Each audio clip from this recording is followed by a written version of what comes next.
Hürmetli коллеги, добрый день всем участникам медицинского совета. Я хочу сказать, что в 2020 году в районе реализованы, в общем-то, все основные показатели и направления приоритетного национального проекта здравоохранения. В докладе Айдара Равгатовича прозвучало, в общем-то, все достаточно подробно. Хороший доклад, огромное спасибо.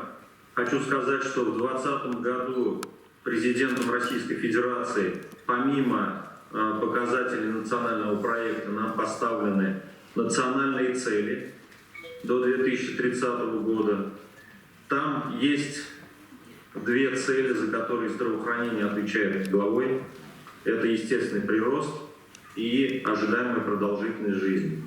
Это очень важные показатели, и естественно, исходя из этого, в первую очередь, нас очень волнует вопрос ухудшения демографической ситуации как в Республике Татарстан, так и, в частности, в Тамбовском районе. По показателям вы все знаете, я повторяться не буду. Я хотел бы остановиться буквально на следующих вопросах. Сегодня в Министерстве экономики проходит работа по декомпозиции показателей национальных проектов на муниципальный уровень. Потому что когда национальные проекты выходили, так сказать, начинались только, возникло определенное мнение, что в частности по федеральному проекту здравоохранения будет работать исключительно Министерство здравоохранения, центральные районные больницы и соответствующие наши подразделения, что у нас медицина в силу сложившихся обстоятельств является государственной на уровне республики. И вот сейчас работа проводится по декомпозиции, то есть часть показателей будет спущена на муниципальный уровень. И таким образом, это нас еще более сплотит, и мы сможем, наверное, лучше реализовывать все проекты, которые связаны с национальными целями. Я остановлюсь буквально на 3-4 моментах, учитывая, что доклад был подробный. Первое, конечно, это то, что надо признать, что испытание ковидом, в общем-то, отрицательно сказалось на всей демографической ситуации в прошлом году и в республике, и в Тамбовском районе в том числе. Айдар Равгатович указал, конечно, что был очень высокий рост младенческой смертности, на 41% практически, который, в общем-то, понятно, что на ковид не спишешь, может быть, даже опосредственно можно связать с ковидом, потому что это связано с определенной потерей оказания плановой помощи. Но вот здесь я бы хотел попросить, учитывая, что очень такой серьезный показатель, все-таки вот тот анализ, который проведен вами был совместно с Игнашиной Еленой Германовной, и вашей педиатрической службой, еще раз его посмотреть, определить там помимо анализа еще и меры. Вы упомянули 2 приказа, которые действовали на тот момент. И, в принципе, можно было сказать, что простое исполнение этих приказов, в принципе, могло бы не допустить этих ситуаций. Поэтому прошу вот этот вывод и анализ, и меры, которые там должны быть указаны, еще раз изложить, потому что перед итоговой коллегией министр поставил задачу как раз именно этот показатель усилить. Мы в 2019 году показатель младенческой смертности не выполнили, в 2020 году выполнили, но при этом выполнили очень тяжело. И если бы этих вещей не было, то показатель был бы еще лучше. Поэтому я прошу положить это на бумагу, учесть, чтобы мы, в принципе, эти выводы тоже сделали. И в этой связи, с точки зрения младенческой смертности, еще одно пожелание. Вы упомянули, что вы с ДРКБ отработали. Я понимаю, что там, видимо, возраст был соответствующий, который перешел уже период, при котором перинатальный центр РКБ бы отвечал за это. Но все-таки в процесс анализа включить РКБ и включить все-таки БСМП Марат Фанисович, пожалуйста, потому что это ближайшее к вам учреждение 2-го уровня, которое могло бы, в принципе, грамотно, прямо оперативно что-то сделать в этом отношении, посоветовать. Спасибо. Это первый такой вопрос. далее, значит, вот анализируя структуру смертности, да, взрослого населения, стоит отметить, ну, понятно, серьезный рост болезней, от болезней системы кровообращения смертности. То есть это инфаркт миокарда, ОКС, органы дыхания, пневмония, это тоже объясняется ковидом, я понимаю, органы пищеварения. И вот здесь вот есть определенный момент, на который хотелось бы обратить внимание. Это из 524 умерших 124 человека или 23% умерли в стационаре. Все остальные умерли дома. Здесь, конечно, есть определенные противоречия с показателями. Да? Мы не хотим получать показатель внутрибольничной летальности, но это не столь важно по сравнению вообще с летальностью в целом. И вот мы видим, что по анализу есть положительная динамика, в общем-то, но я имею в виду, что процент этот, скажем так, стационарный увеличивается. Это, в общем-то, хорошо, потому что людей обслуживают. Но все равно очень высокий процент смертности дома. Я прошу вот этот вот вопрос тоже проанализировать. Он очень серьезный. Почему так происходит? У вас, в общем-то, очень хорошая обеспеченность койками. 34 на 10 тысяч, в отличие от республиканского районного показателя 30. И получается, что в данном случае возникает низкая доступность стационарной помощи. Вот с этим, пожалуйста, тоже, я прошу, Марат Фанисович, тоже подключитесь, потому что это очень важный вопрос. То есть что здесь? Это 2020 год такой особенный, хотя в 2019 году еще хуже показатель был. Понимаете, что здесь? Отказ в госпитализации причина? Или это недоверие врачам? Какая причина того, что люди не в стационар ложатся, а уходят домой, и потом мы не можем их спасти? Это очень важный вопрос. Я очень прошу вот это вот тоже взять, и чтобы мы вместе проанализировали. Если надо, мы аналитиков из своих подключим, пожалуйста, вместе, чтобы мы тоже доложили министру о том, как решать этот важный вопрос. Марат Фанисович, вам тоже, пожалуйста, вот это вот на контроль. Естественно, есть положительные моменты, то есть снижение смертности лиц трудоспособного возраста. За это надо взяться. Это, конечно, просто здорово, потому что это идет вразрез буквально с республиканскими показателями. За это надо браться. Что касается кадров, да, я понимаю, что укомплектованность физлицами в размере 62%, конечно, это хотелось бы больше, но в принципе это неплохой показатель. В общем-то, вам надо держаться и, наверное, работников не упускать, может быть, принимать даже если такая возможность есть. Я понимаю все трудности, в общем-то, тут даже обсуждать нечего, но сама укомплектованность физлицами, в общем-то, относительно других районов довольно высокая. Это надо признать.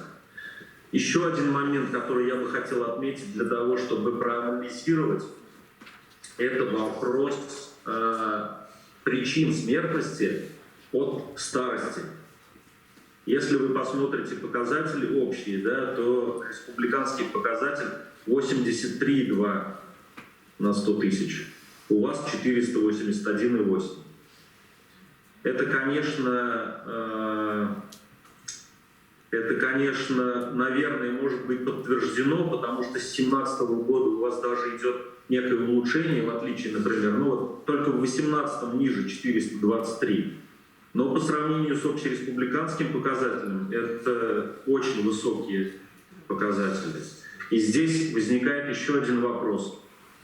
Из, скажем так, умерших у вас вскрытие 31%. 524 умерших не вскрывалось 404. Тоже, пожалуйста, посмотрите причины. Я понимаю, там есть причины, связанные с родственниками, религиозные, еще какие-то. Но это очень важный момент. Вот Марат Фанисович, он очень четко это понимает.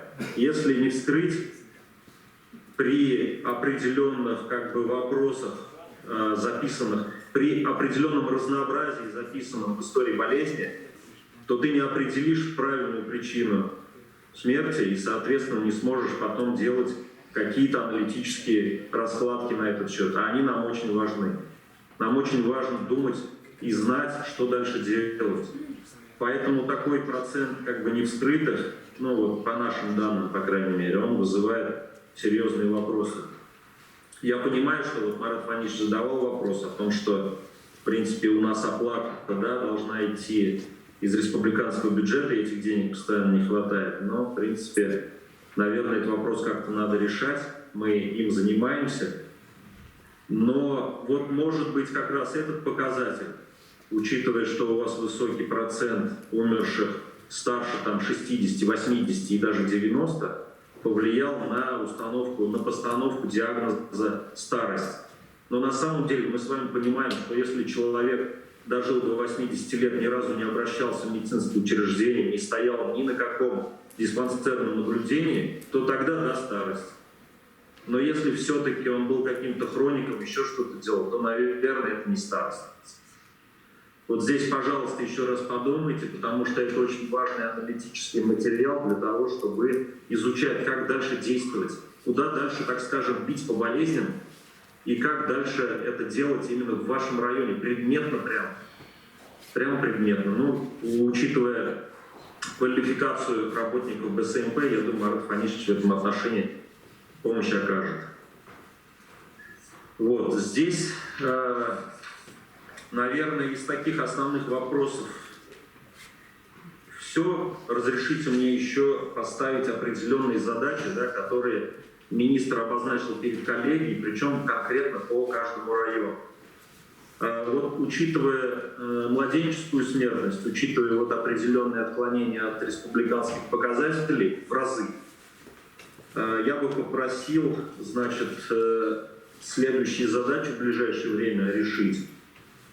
Айдар Равгатович, нужна дорожная карта по снижению смертности и, естественно, особое внимание там должно быть обращено болезням системы кровообращения. То есть прямо с мероприятиями, со всеми, в общем-то, конкретными расписыванием конкретно, что вы будете на эту тему делать. Еженедельный мониторинг, я так понимаю, он, в общем-то, организован, анализ смертности как бы он осуществляется, но в данном случае хотелось бы это все видеть именно в таком задокументированном виде, а не только вот на, скажем так, на основании данных ВКС, которые проводится Марат Наилевич еженедельно.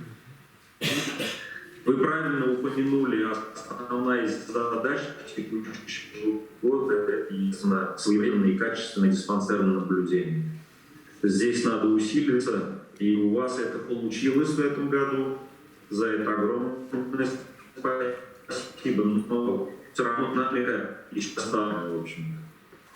Про индикативные показатели нацпроекта не буду, вы и так все сказали. Ничего нового не добавишь.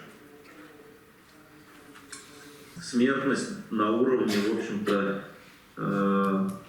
не на очень хорошем уровне и превышает показатели января-февраля 2020 года. Мы понимаем, что в 2020 году январь-февраль еще так не был затронут по республике, но вот сейчас добавочная смертность, она идет, так скажем, в постковидный период во время реабилитации могут выскочить. Пожалуйста, вот это вот посмотрите очень серьезно. Возможно, придется этим моментам уделить особое внимание. Следующий момент – это, конечно, организация оказания плановой помощи вообще в полном объеме. Ну вот, коллеги мне не дадут соврать, наверное, 11 порядков оказания медицинской помощи пациентам с новой коронавирусной инфекцией за 10 месяцев прошлого года, да, это рекорд, наверное, да, в вопросах того, как нужно издавать нормативные акты, там, приказы Минздрава Российской Федерации. Как врачам успеть за тем, как меняются вот эти все вещи, это, конечно, очень сложно. И на сегодняшний день, возможно, одна из причин того, что что наши показатели столь сильно с нашей низкой базы упали, смертности, это как раз потеря нормальной плановой помощи, профилактических осмотров, в том числе на дому. Поэтому я очень прошу оказание именно плановой помощи в прежнем объеме, в полном объеме восстановить. Сегодня мы знаем, как бороться с инфекцией. Сегодня в ВИГах все организовано. Слава Богу, благодаря президенту Республики Татарстан Рустаму Гайчу Минниханову у нас все в порядке с оснащением СИЗами, лекарственными препаратами и всем остальным. Сейчас, наверное, даже можно сказать, что деньги есть. Главное, чтобы были лекарства. Поэтому прошу плановую помощь в данном случае. У нас каждый день на совещаниях Рустам Нургалиевич говорит, что ответственность за наших родных, близких, за всех сотрудников, она в любом случае лежит на нас, и у нас два пути. Либо мы переболеем все, либо вакцинируемся. Все очень логично. И поэтому те, кто не переболел, наверное, должны вакцинироваться.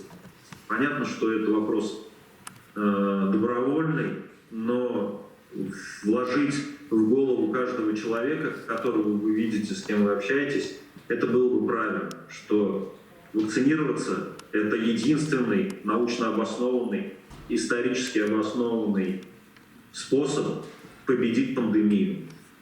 Потому что общественный иммунитет, коллективный иммунитет будет вырабатываться очень много лет. Это уже математические выкладки, которые, в общем-то, легко проверить. Исходя из этого, мы, в общем-то, анализируем эту ситуацию и столкнулись с тем, что вопрос вакцинирования – это вопрос доверия. Вопрос доверия. И если к пациенту приходит с предложением фельдшер или врач, который сам не переболел, не вакцинировался, то это вызывает очень серьезные вопросы, связанные с доверием. Людей можно убеждать, и не каждый согласится, если он не видит перед собой реальный пример. Поэтому здесь, наверное, тоже надо подумать, посмотреть, в коллективе обсудить среди медицинских работников и возглавить эту работу. Поэтому, Айдар Равгатович, прошу это тоже взять на особый контроль. И в завершении своего выступления, Хариматли Ильнаварович, участники, я от лица министра, он прям буквально перед тем, как уйти на медсовет онкологического диспансера, сказал, чтобы я от него прям передал слова благодарности за тот труд, который медицинские работники совершили, за подвиг буквально, который они совершили в прошлом году, в сложном году, когда никто не знал, с голыми руками шел на борьбу с этой непонятной новой коронавирусной инфекцией.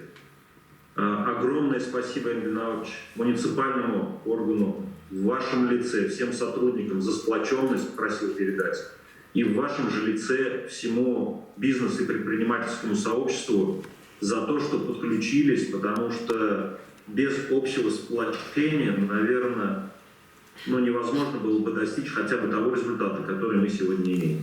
За это огромное спасибо. И еще раз в завершении хотел бы от лица министра, себя лично, Министерство здравоохранения, от всех, кто сейчас подключился и слушает, от Минздрава, пожелать всем здоровья, здоровья близким, здоровья любимым, всем, чтобы в новом году у нас все показатели были намного лучше. Теперь мы знаем, как бороться, теперь мы знаем, как жить, как работать, и дальше вопрос только за нами. Бигзур Рахмет, Ихтибар Газичен Рахмет. Спасибо, Айрат Давлетович. Все ваши замечания и предложения принимаем в работу. За заслуги в области здравоохранения и многолетний добросовестный труд поощрить благодарностью министра здравоохранения Российской Федерации Разыктинова Айрата Марселовича, врача-анестезиолога.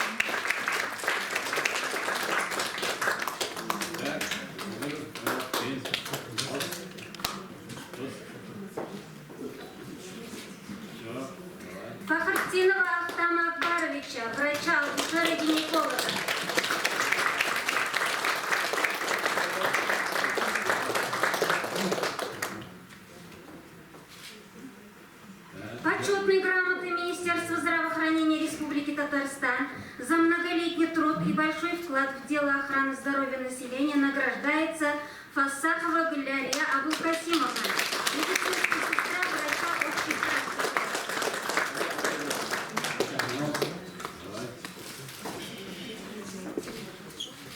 Благодарственным письмом министра здравоохранения Республики Татарстан за добросовестный труд в системе здравоохранения награждаются Хазиева Зоя Ахатовна, операционная медицинская сестра медицинского отделения. Зоя, кто Абдулман или Яшама?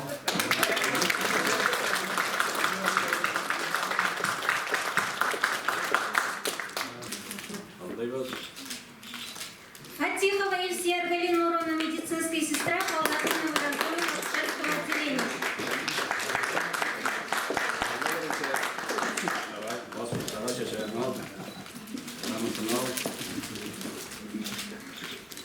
Фасхиева Рушания Анфисовна, медицинская сестра физиатрического кабинета поликлиники.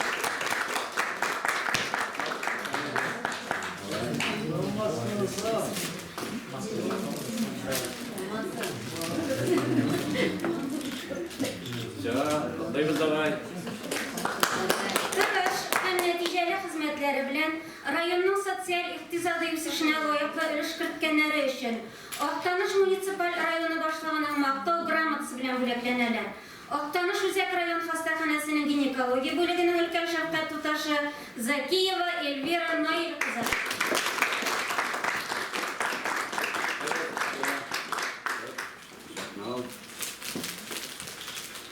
Актаныш үзәк районы хастаханәсенең авырулар кабул итү бүлегенең шәфкать туташы Шәмсиева Филиза Мирзахани кызы.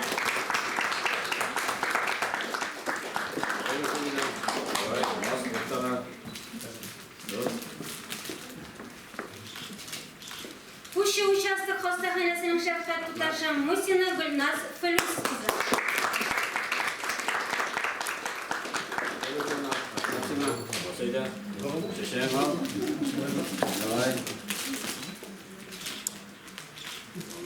Актаныш муниципаль районы башлыгының рәхмәт хаты белән бүләкләнәләр. Актаныш үзәк район хастаханәсенең провизоры Салихянова Милюша Нурлыгаян кызы.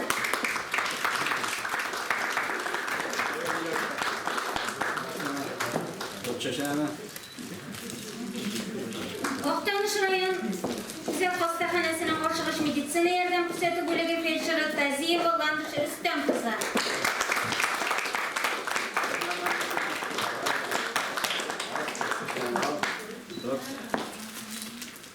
Актаныш үзәк район хастаханәсенең балалар дәвалау бүлегенең кече шәфкать туташы Сарварова Рәмзия Мөдәрис кызы.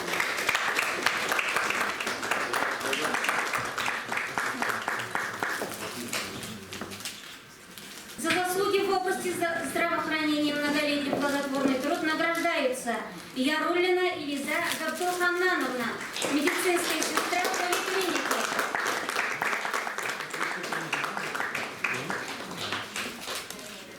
Валиева Илхамия Яхьяевна, санитарко-терапевтического отделения.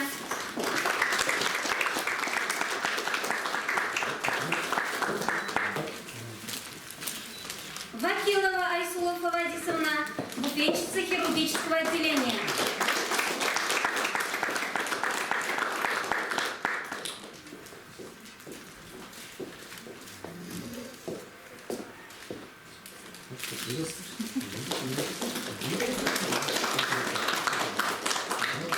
Благодарственным письмом главного врача ГАУ Актаныш ТЦРБ награждаются Ильясова Резида Федаилевна, медицинская сестра офтальмологического кабинета поликлиники.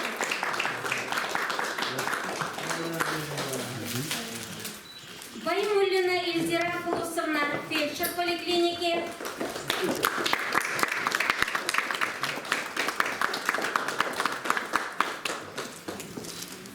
Шайхалиманова Рузиля Робертовна, медицинская сестра поликлиники.